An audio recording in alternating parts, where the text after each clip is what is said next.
Assalamualaikum warahmatullahi wabarakatuh. Apa kabar teman hati? Semoga dalam keadaan sehat walafiat dan selalu dalam lindungan Allah Subhanahu wa taala. Senang sekali saya Yasir Neneama bisa menyapa teman hati semuanya dalam program Religi Kompas TV Kalam Hati. Insya Allah sampai ke hati. Dan pagi ini saya masih ditemani oleh Ustadz Salmet. Masih jaga jarak kita, Ustadz. Masih dong, iya, karena harus. Betul, karena ini harus penting juga disampaikan nih untuk teman hati semuanya, patuhi protokol kesehatan untuk cegah nih penularan COVID-19 di Indonesia. Jaga jarak boleh, yang penting hati terus bersambung. Betul, hati terus bersambung caranya salah satunya adalah dengan nonton Kalam Hati.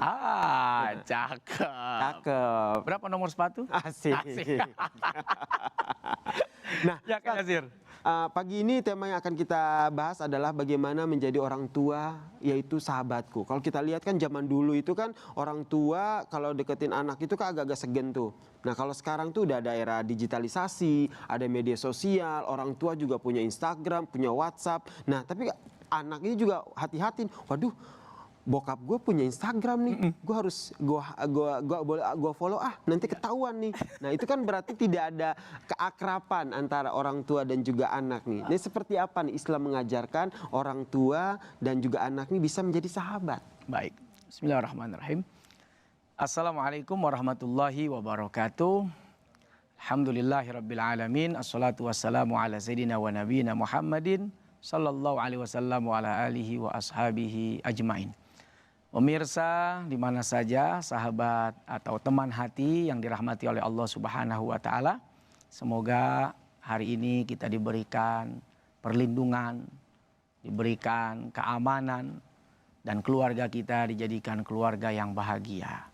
Dan salah satu kebahagiaan keluarga itu adalah memiliki anak-anak yang soleh, memiliki anak-anak yang mau diatur.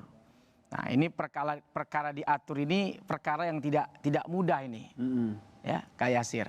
Karena pada prinsipnya jiwa seseorang itu ada ego, ada rasa benar sendiri, ada rasa ingin menang sendiri, ada rasa ingin bisa mengalahkan orang lain, ada rasa untuk tidak diatur.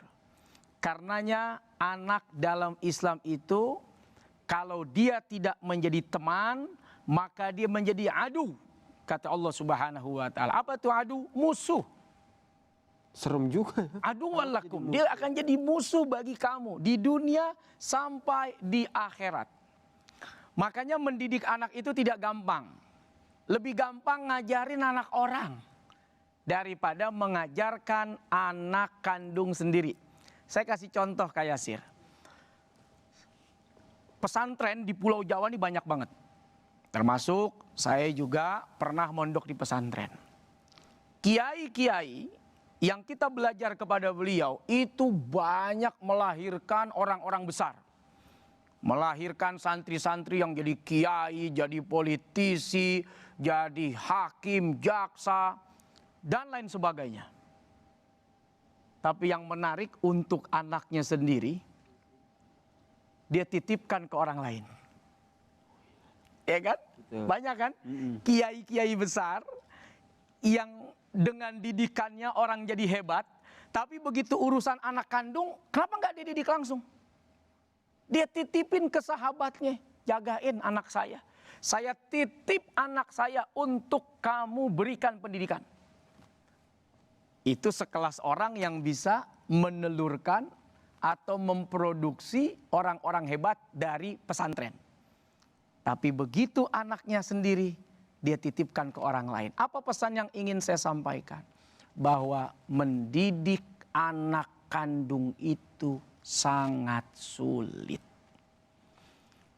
Maka kalau tidak mau anak jadi musuh seperti yang Allah sampaikan, maka jadikan anak itu sebagai sahabat. Bagaimana memperlakukan anak sebagai sahabat? Yang pertama, ikuti aja dulu alur permainan sesuai umurnya. Kalau memang anak ini umur 4 tahun, 5 tahun, 6 tahun, jangan Anda tuntut 12 jam belajar, mabok tuh anak. Main mulu loh. Emang waktunya dia main. Waktunya dia bermain apa golden age istilahnya kan. Anak-anak 3 tahun, 4 tahun, 5 tahun, 6 tahun. Jangan Anda paksa untuk dia belajar dengan pelajaran yang keras. Atau dengan waktu yang super ketat. Anda bisa menjadi musuh dia nanti kelak. Tapi ikuti permainannya, sambil bermain Anda selipkan belajar. Itu yang mesti dilakukan oleh orang tua. Itu orang tua yang bersahabat dengan anak. Sehingga anak akan menjadikan ayah ibunya sebagai sahabat. Kenapa? Dia care. Dia tahu apa yang saya mau, tapi tidak membuat saya hidup semau-mau. Emang waktunya main layangan? Ya emang anak-anak 6 tahun main layangan, ya biarin aja. Itu yang pertama. Orang tua harus tahu apa yang menjadi kebutuhan anak sesuai umur. Sesuai umur. Nah, makanya kemarin saat saya memasukkan ke pondok pesantren, saya punya anak, itu kiai saya bilang, anak masih TK. Nanti aja kalau sudah SMP atau sudah SD, kasihan waktunya dia tuh main-main sama orang tuanya. Waktunya dia bermain-main dengan adik-adiknya. Akhirnya udah, ya walaupun setiap orang punya pendapat masing-masing ya Kak Yasir. Betul. Ini bagaimana saya mencoba menerima pesan dari guru saya, lalu kemudian begitu diterapkan ternyata keakraban kita tuh luar biasa kepada anak. Saat kita tahu bahwa dia memang hari ini kesempatannya adalah lebih banyak bermain daripada belajar. Tapi jangan biarkan dia main-main. Tetap harus diselipkan ilmu pengetahuan kepada anak-anak kita. Sehingga Nabi SAW itu kan ketika 7 tahun anak diajak untuk sholat. Baru ada fase di mana Anda boleh marah. Ada fase di mana Anda boleh tegas. Kapan? Usia 10 tahun. Kalau dia tidak mau. Kan gitu. Kan pada prinsipnya sahabat itu bukan membenarkan apa yang disampaikan. Tidak selalu membenarkan apa yang disampaikan oleh sahabatnya. Tapi mengarahkan kebenaran ketika sahabatnya salah.